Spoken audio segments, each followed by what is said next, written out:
Hi hello నమస్తే welcome to journalist నేను భాగ్య.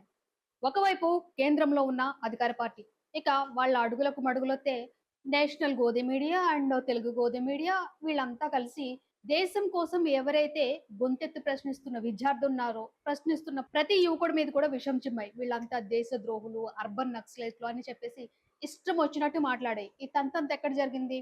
ఢిల్లీలో ఏదైతే జంతర్ మంతర్ దగ్గర ప్రొటెస్ట్ జరిగిందో ఆ ప్రొటెస్ట్ జరుగుతున్నంత సేపు కూడా వీళ్ళు చిమ్మిన విషం ఇదే. అది అయిన తర్వాత, అది కంప్లీట్ అయిన తర్వాత ఒక విచిత్రం అనేది చోటు చేసుకుందనమాట. ఏంటిదంటే, ఇప్పుడు ఏదైతే ఇష్యూ జరిగిందో అది విద్యార్థులకు, నిరుద్యోగులకు వర్సెస్ ఏదైతే సెంట్రల్ గవర్నమెంట్ ఉందో దానికి. అంటే బీజేపీ పార్టీకి. వీటన్నిటిని పటాపంచలు చేస్తూ ఒక స్పెషల్ పర్సన్ ఎంట్రీ ఇచ్చారు. అతనే ఆర్ఎస్ఎస్ చీఫ్ మోహన్ భగవత్.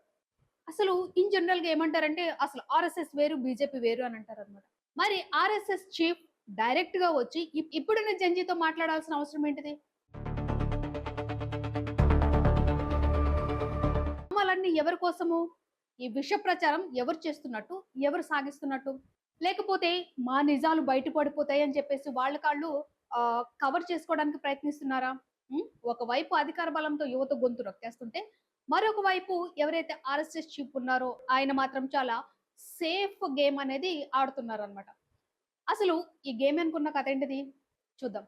ఇటీవల ముంబైలో జరిగిన ఐఐఎంయుఎన్ వార్షిక సమావేశంలో దేశ నలుమూలల నుంచి వచ్చిన జెన్‌జీ అండ్ జెన్ ఆల్ఫా ఎవరైతే ఉన్నారో వాళ్ళతో మన ఆర్ఎస్ఎస్ చీఫ్ మోహన్ భాగవత్ గారు మాట్లాడిన తీరు చూస్తే ఏంటిదంటే, అరే! ఈయనేనా అలా మాట్లాడేది? అసలు ఆర్ఎస్ఎస్‌కి, బీజేపీకి సంబంధం లేదన్నారు.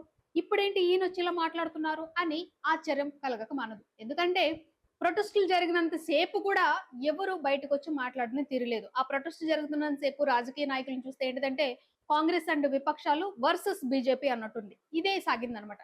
ఇప్పుడు సడెన్‌గా మన ఆర్ఎస్ఎస్ చీఫ్ ఎంట్రీ ఇచ్చి ఏం మాట్లాడుతున్నారు తెలుసా? ఆ మాటలు విన్న తర్వాత గూస్ బంప్స్ వచ్చి పిచ్చెక్కిపోయిందనమాట నాకు. ఫస్ట్ ఆఫ్ ఆల్ ఆయన అన్నది ఏంటిదంటే, నేను జంజీని గుడ్డిగా నమ్మేస్తాను అని అంటారు. మరి జంజీని గుడ్డిగా నమ్మేస్తారు మీన్స్ వాళ్ళేమి చెప్పినా నిజము, వాళ్ళేం చేసినా కరెక్ట్ అనే కదా! మరి ఏం చేసినా కరెక్ట్ అనేది మీరంటే, మీ వెనకాల ఉన్న బీజేపీ అంటే, వాళ్ళ వెనకాల ఉన్న గోధి మీడియా అంటే, వాళ్ళు ఎందుకు విషం చిమ్మాల్సొచ్చింది?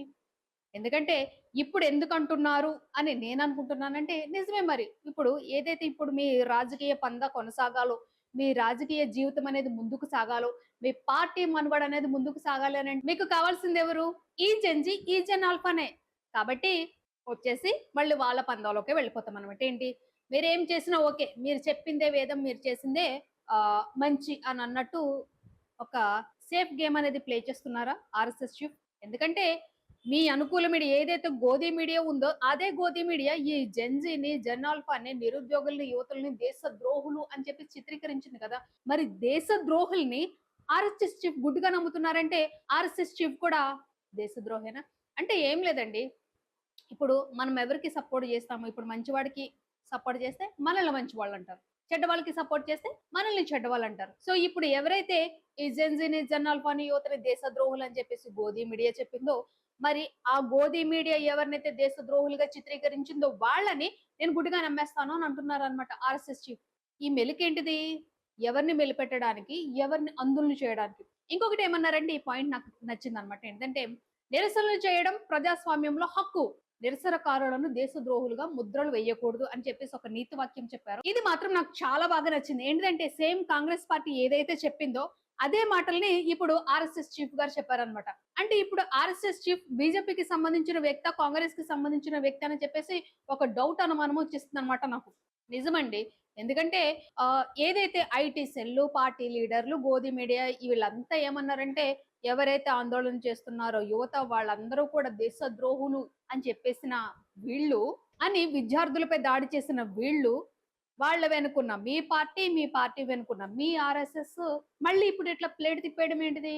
ఇదేనా మీ democracy? RSS and BJP democracy ఇదేనా? ఇంకొకటేంటిదంటే ఇప్పుడున్న యువత లాజికల్ క్వెషన్స్ అడుగుతుంది. వాళ్ళని అణిచివేయకూడదు. అంటే ఏంటంటే వాళ్ళు లాజిక్ క్వెషన్స్ అడిగితే దానికి మీరు ఆన్సర్ చేయాలి. ఎందుకంటే ఇప్పుడున్న వాళ్ళు లాజిక్‌గా ఆలోచిస్తారు అని జెప్పేసి అన్నారనమాట.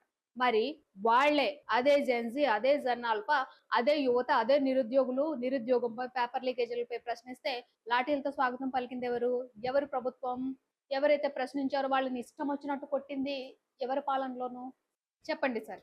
ఒకవైపు ఇదే బీజేపీ నేతలు, ఇదే బీజేపీ మీడియా విద్యార్థులపై అండ్ అక్కడున్న వాళ్ళపై దేశద్రోహం అని ముద్ర వేసి బదనాం చేస్తుంటే, ఇప్పుడు ఈ ఆర్ఎస్ఎస్ చీఫ్ బయటకు వచ్చి ఏమంటున్నారంటే, యువతది నిజమైన ఆవేదన వారిని నమ్ముతున్నానని చెప్పేసి ఒక సేఫ్ డ్రామా అనేది ప్లే చేస్తున్నారనమాట. అసలు బీజేపీ వెనుకున్న సిద్ధాంతం ఎవరిది? ఆ సిద్ధాంతాన్ని ప్రకారం నడుస్తున్నది ఎవరు? మీరిద్దరూ ఒకటైపోయి బయటకొచ్చి మాట్లాడుతున్నది ఇంకొకటేంటిది? చెప్పండి. అసలు ఇప్పుడు జరిగిన ప్రొటెస్ట్ గురించి, అల్లర్ల గురించి మాట్లాడాల్సింది బీజేపీ వాళ్ళు. సో, వీళ్ళిద్దరు ఈ బీజేపీ ఏదైతే లాఠీ చార్జ్ చేసిందో విద్యార్థుల పైన షూట్ అటెంప్ట్స్ ఏవో చేశారంటున్నారో దానిపైన చర్చ జరగాలని చెప్పేసి పట్టుబడుతుంది ఎవరు? కాంగ్రెస్ వాళ్ళు. సో, ఈ వివాదానికి సంబంధించి తేల్చుకోవాల్సింది ఎవరు?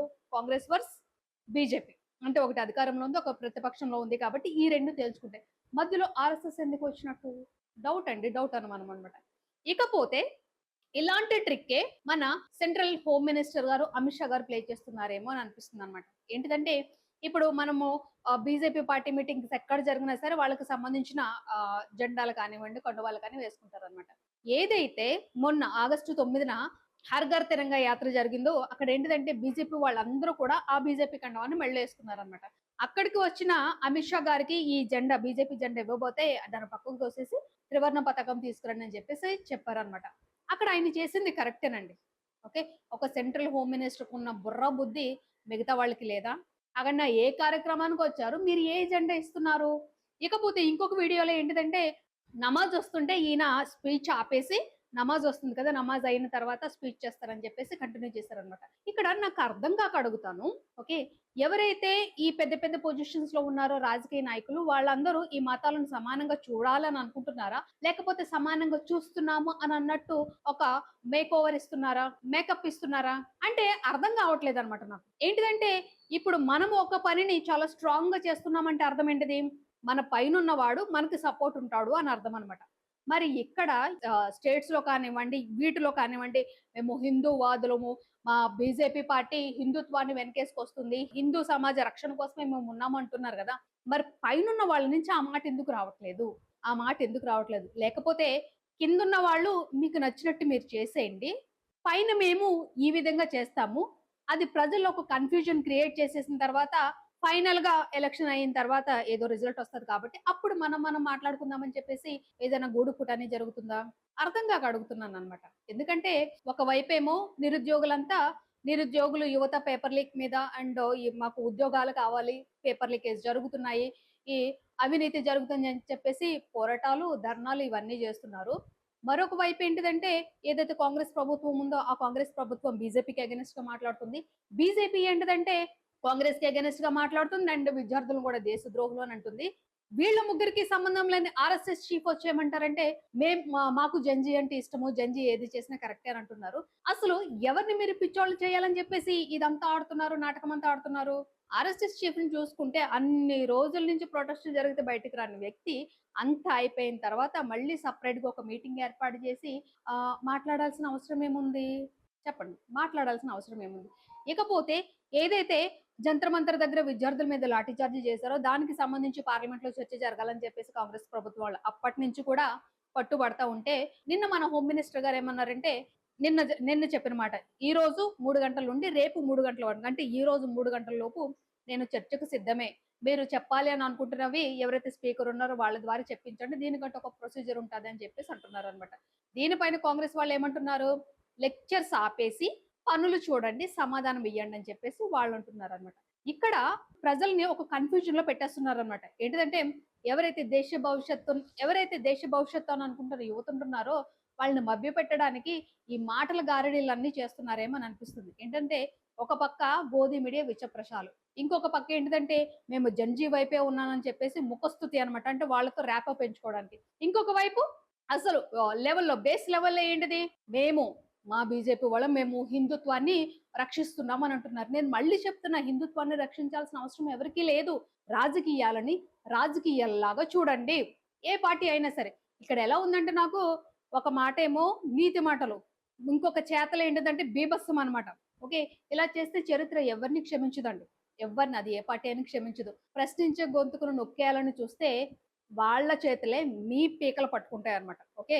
ఇంకొకటేంటిదంటే యువతలో ఏదైనా ఒక రిగ్రెట్ స్టార్ట్ అయినా, లేకపోతే వ్యతిరేకత స్టార్ట్ అయినా సరే వాళ్ళని తట్టుకోవడం చాలా కష్టం. అది ఎవరైనా కానివ్వండి. రాజకీయాల్ని రాజకీయాల్లాగా చూద్దాము. అండ్ రాజకీయ నాయకులు మనుషులందరినీ, ప్రజలందరినీ ఒకేలాగా చూడండి. మీరు చూసారనుకోండి, మీరు ఒకేలాగా చూసారనుకోండి, ఏదైతే గ్రౌండ్ లెవెల్ ఉందో, ఆ గ్రౌండ్ లెవెల్‌లోనూ అదే జరిగేటట్టు చూడండి. ఎందుకంటే, పైన మీరు చెప్పే మాటలు వేరు మైకుల ముందు, గ్రౌండ్ లెవెల్‌లో జరుగుతున్న రియాలిటీ వేరనమాట. ప్రజలు చూస్తూ ఊరుకోరండి. ప్రజలు మేలుకుంటున్నారు. ఓకే. రాజకీయ నాయకుల్లాగా లేకపోతే ఈ మతం అడ్డు పెట్టుకొని బతికే అంధుల్లాగా కాకుండా ప్రజలకు వాళ్ళకంటూ ఒక రక్షణ కవచం ఉంది. అదే ఓటు. అదే ఓటుతో బుద్ధి చెప్తారు. సో, రాజకీయ నాయకులు మీరు రాజకీయ నాయకుల్లాగానే ఉండండి. మతాల మధ్య దూరేసి చిచ్చులు పెట్టాలని అస్సలు అనుకోవద్దు. ఇంకొకటి రాజకీయాలని, మతాలను కూడా అస్సలు కలపొద్దు. జై హింద్.